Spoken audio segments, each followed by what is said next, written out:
वंदे मातरम। मेरे प्यारे देशवासियों, हम भारतवासी चैनल पर प्रत्येक एपिसोड नई जानकारी व विशिष्टता के साथ प्रस्तुत किया जा रहा है। आज का एपिसोड अपने आप में विशिष्ट है, जो कि 13वीं शताब्दी के संत नामदेव जी के जीवन को समर्पित है। संत नामदेव मूलतः महाराष्ट्र के निवासी थे। आपका जन्म 26 अक्टूबर सन 1270 ईस्वी में नरसी गांव, जिला हिंगोली, महाराष्ट्र में हुआ था। पिता का नाम दामाशेर व माँ का नाम गोनाबाई।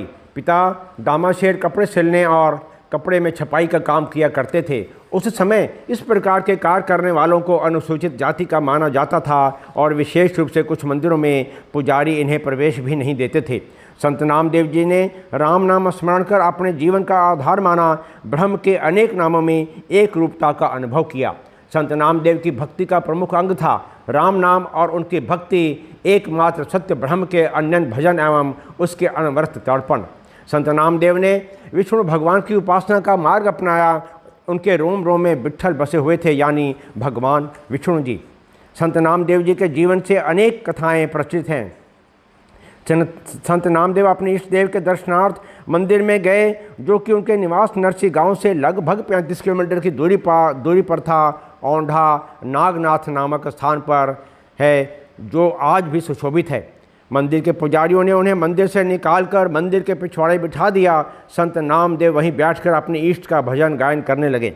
उनकी अनन्य भक्ति से मंदिर का द्वार पूर्व दिशा से घूमकर पश्चिम दिशा में हो गया। संत नामदेव ने अपनी वाणी में इसका उल्लेख किया है, जो कि श्री गुरु ग्रंथ साहिब में पृष्ठ संख्या 1164 में राग भैरव में विद्यमान है। हजारों भक्तजन मंदिर दर्शनार्थ प्रतिदिन वहां पहुंचते थे। संत नामदेव जी के 60 पद श्री गुरु ग्रंथ साहिब में विद्यमान हैं, जो कि संगीत के 18 राग में हैं। संत नामदेव जी ने गृहस्थ जीवन अपनाया। अल्पायु में ही आपका विवाह गोविंद शेट्टी की पुत्री राजबाई के साथ हुआ। संत नामदेव के 4 सुपुत्र और एक पुत्री थी। नारायण, महादेव, गोविंद, विट्ठल पुत्र और पुत्री लिम्बाबाई।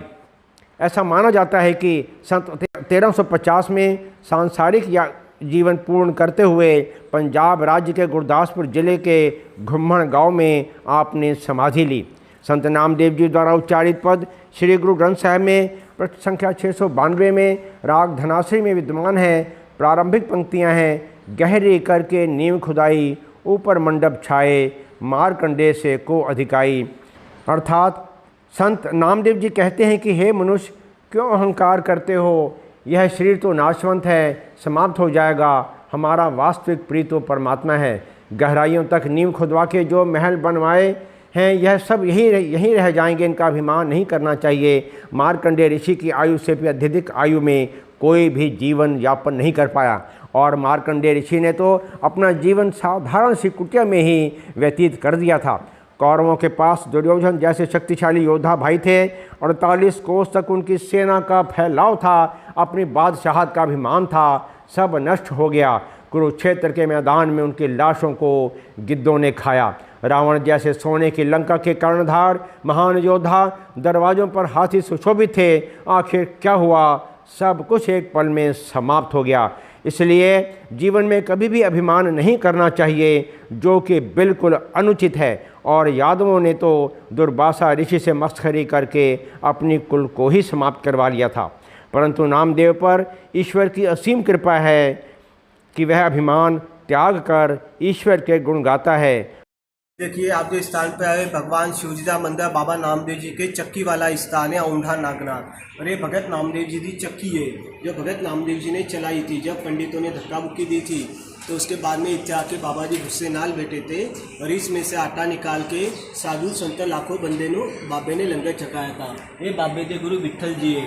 विट्ठल विट्ठल कह के इस पे हाथ रखा, तो आप पे ये चक्की चलने लगी। उसी समय से माना जाता है, यही चक्की को गेड़ा देने से मना का मना पूरी होती है, हुजूर साहब की यात्रा सफल होती है। दोनों हाथ यहाँ पे पकड़ के ऐसा एक पूरा एक चक्कर देना चक्की आने के लिए आपको 50-60 घंटे से ज़्यादा टाइम लगा। यहाँ का इतिहास सुनने के लिए आपको खाली 10 मिनट का टाइम लगता है। बाबा जी का इतिहास सुनने के लायक है। पूरा इतिहास आप प्यार से सुनो। ये चक्की बाबा जी के ज़माने की है।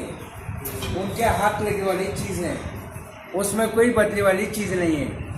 चक्की को चलाने से यात्रा सफल होती, दिल के मुरादे पूरे होते हैं।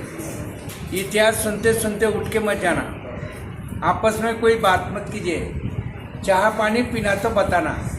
भगत नामदेव जी का प्रसाद बोल के चाह बना के पिलाई जाती है, खाली 10 मिनट की बात होती है। प्यार से बोलो वाहिगुरु जी का खालसा वाहिगुरु जी की फतेह। लाइट बंद करो, लाइट माता जी लाइट बंद करो, हाँ ले लो फुट लाइट बंद करो। श्री संत नामदेव बाबा जी यहाँ पे आने से पहले की बात है। इस आश्रम में चक्की और बिजली न होने के कारण यहाँ के सन्यासी लोग, महापुरुष लोग ये चक्की को बैल लगाकर पीस के खाते थे। ये बात है 1100 साल। बाबा जी को हो गए 750 साल। उसी जमाने में पीसने की कोई वजह नहीं थी। भगत नामदेव जी यहाँ पे गुरु करने के लिए आए थे। आए तो ऐसे रूप में आए थे, वारकरी के रूप में, किसी को पता नहीं चला है नामदेव बाबा है बोल के। इस दीवार के बगल में एक शंकर भगवान का बड़ा मंदिर है। वही मंदिर का दरवाजा पुरातन में पूर्व दिशा में था। ये चढ़ती दिशा है, ये उतरती दिशा है। तो जब बाबा जी आके पूर्व दिशा के दरवाजे के सामने खड़े होकर भजन कीर्तन सुना रहे, उस समय यहाँ का मेला था, महाशिवरात्रि का दिन था। लाखों संगत दर्शन के लिए आई थी, तो बाबा जी के पास जाके रुक गई थी। रुकने के कारण वहाँ के पुजारी लोगों को, पंडित लोगों को अच्छा नहीं लगा। बाबा जी को छोटे जात का, नीच जात का समझाकर धक्का बुक्की देके मंदिर के पीछे हकाल दिया। हकाल देने बाद शंकर जी के दिल में आया, मेरा भक्त 350-400 लंगे पाव से आया है और मेरे दरबार में उनको धक्का बुक्की मिली। इस वजह से बड़ा मंदिर ऑटोमेटिक उनके भक्ति से पूर्व दिशा से पश्चिम दिशा घूम गया। वो मंदिर की कहावत गुरु ग्रंथ साहिब में लिखी गई है, जो जो नामा हर गुरु उचरे भगत जनों का देवरा फिरे। यही बात गुरु ग्रंथ साहिब में लिखी। वो मंदिर घुमाने के बाद बाबा जी आश्रम में आकर रुक गए थे। चक्की पे देख लिया सन्यासी लोग आप इसके कैसे खाते हो रहे थे। उनके दिल में भावना उत्पादन में रातों से कुछ सेवा होना चाहिए। बैल को पीसने नहीं जा रहा था। संगत ज़्यादा बढ़ गई थी, संगत भुक्की जा रही थी। बाबा ने विठ्ठल भगवान का नाम लिया, चक्की पे हाथ रख दिया। हाथ रखते ही चक्की चलने लगी। 3.5 दिन लगातार चक्की चली अपने आप। यहाँ पे अनाज था, उतना उन्हें पीस लिया, पका के साधु संतों लाखों संगत को बाबा जी ने खाना किया। उसी समय बाबा जी का नाम लिखा गया। उन्होंने आके कुछ चमत्कार करके निकल गए। इस आश्रम में उसी समय से बाबा जी के नाम पर वीरवार के दिन और पूनम के दिन लंगर की सेवा होती है। यहाँ पे कोई ज़बरदस्ती नहीं, क्योंकि मैं एक सन्यासी हूँ। आपके जैसे बंदे पे आश्रम चलता है। रोजाना सारे भगवान की फूलों की सजावट होती है। सवेरे से दोपहर तक चाह की सेवा होती है। सेवा बेटा पंजाबी में लिखा है और फूलों का बेटा 100 रुपया होता है। आपके दिल में हो, आपकी श्रद्धा तो यहाँ पे नाम पता देके कर सकते हैं। 15-20 दिन के बाद नंबर आता है। उस समय सारे परिवार के लिए अरदास की जाती है, परिवार में सुख शांति रहे, कारोबार में सफलता मिले, दिल के मुरादे पूरे हो, विदेश की यात्रा की सफलता के लिए, छोटे बाल बच्चे की पढ़ाई के लिए, आपकी सेहत के लिए बाबा जी के चरणों में अरदास की जाती है। माता जी, बाबा जी। और दूसरी बात ऐसी वाहिगुरु, आने वाले 1 तारीख को पूनम का दिन है। उस दिन बाबा जी के गुरु की बरसी का दिन बनाते हैं। हजारों संगत दर्शन के लिए आते हैं। उनके लिए हम लंगर की सेवा करते हैं। उस लंगर के वास्ते आपके हाथों में से कुछ सेवा बेटा देना दे सकते, नहीं देना तब मत दीजिए, आपकी श्रद्धा की बात होती है। प्रसाद लो, कोने से उतर के बड़ा मन देख लेना। प्यार से बोलो वाहिगुरु जी का खालसा, वाहिगुरु जी की फतेह।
Hare